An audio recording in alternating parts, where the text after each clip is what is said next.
नमस्कार मित्रांनो, जेव्हा तुम्ही तिच्यावर कोणताही निर्णय घेण्याची सक्ती करत नाही, तेव्हा तिच्या मनात संरक्षणात्मक आणि भिंती ढासळतात. मित्रांनो, जो पुरुष स्वतःच्या इच्छेवर ताबा मिळवून हा थेट विचारण्याचा मोह आहे आवरू शकतो, तो स्त्रीला खऱ्या अर्थाने सुरक्षित आणि तो तिला रिलॅक्स वाटायला लावतो. मित्रांनो, जेव्हा दबाव संपतो तेव्हाच खरी आकर्षणाची ओढ तिथे ठिणगी पडते. मित्रांनो, लक्षात ठेवा, स्त्रीच्या मनात जर दरवाजा तर्काने उघडला जात नाही, तर तो भावनिक सुरक्षिततेने उघडला जातो. दुसरे शस्त्र म्हणजे मित्रांनो बघा, सॉफ्ट विड्रॉल. हे संयमातून निर्माण होणारी ओढ आहे. मित्रांनो बघा, केवळ थेट न विचारणं पुरेसं नसतं, तर कधीकधी जवळीक अधिक घट्ट करण्यासाठी तुम्हाला 2 पावलं मागेही यावं लागतं.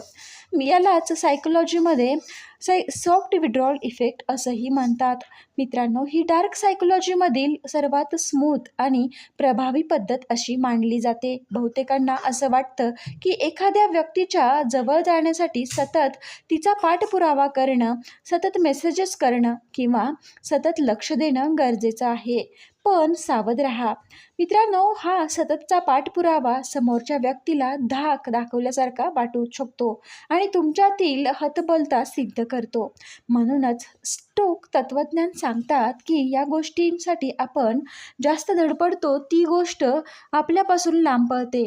तर काही वेळा असं व्हिज्युअलाइज करा की तुमच्यात एक सुंदर केमिस्ट्री तयार झालेली आहे, गप्पा रंगल्या आहेत आणि वातावरण सकारात्मक आहे.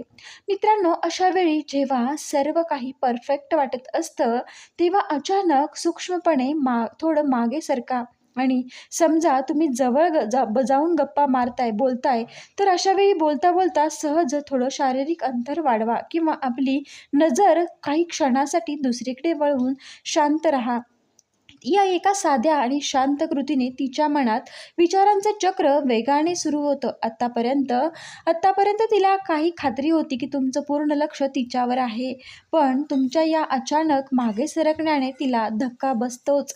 मित्रांनो, मन विचारू लागतं की आत्ता तर सर्व छान होतं, मग हा अचानक अलिप्त का झाला?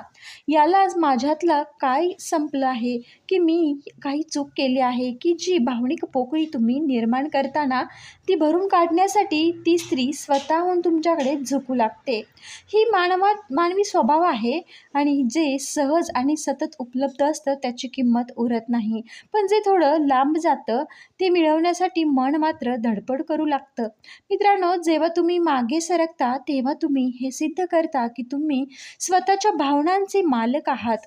तुमचा हा पोलादी संयम तिला अधिक आकर्षक वाटू लागतो. बऱ्याच वेळा असं जाणवतं की तुम्ही पर्सनल स्पेसचा सन्मान करता मित्रांनो, आणि तुम्ही तिच्या उत्तरासाठी लाचार नाही आहात. यामुळे तिचं मन पूर्णपणे रिलॅक्स होतं आणि नकाराची भीतीच संपते. मित्रांनो, आता पुढाकार घेण्याची पाळी तिची असते. जेव्हा ती स्वतःहून हे अंतर कमी करते तेव्हा तिथे नाही म्हणण्याचा प्रश्न येतच नाही, कारण ती स्वतःहून तुम्हाला तिच्या क्षेत्रात आमंत्रित करत आहे. मित्रांनो, हा व्हिडिओ तुम्हाला कसा वाटला नक्की सांगा. आवडला असेल तर नक्कीच लाईक, शेअर आणि सबस्क्राईब करायला विसरू नका. व्हिडिओ पूर्ण पाहिल्याबद्दल तुम्हा सर्वांचे मनापासून धन्यवाद आणि असं चॅनलला तुम्ही भरभरून सपोर्ट करा. पुन्हा भेटूया नवीन एका अशाच व्हिडिओसोबत. तोपर्यंत तुम्हा सर्वांना मनापासून श्री स्वामी समर्थ.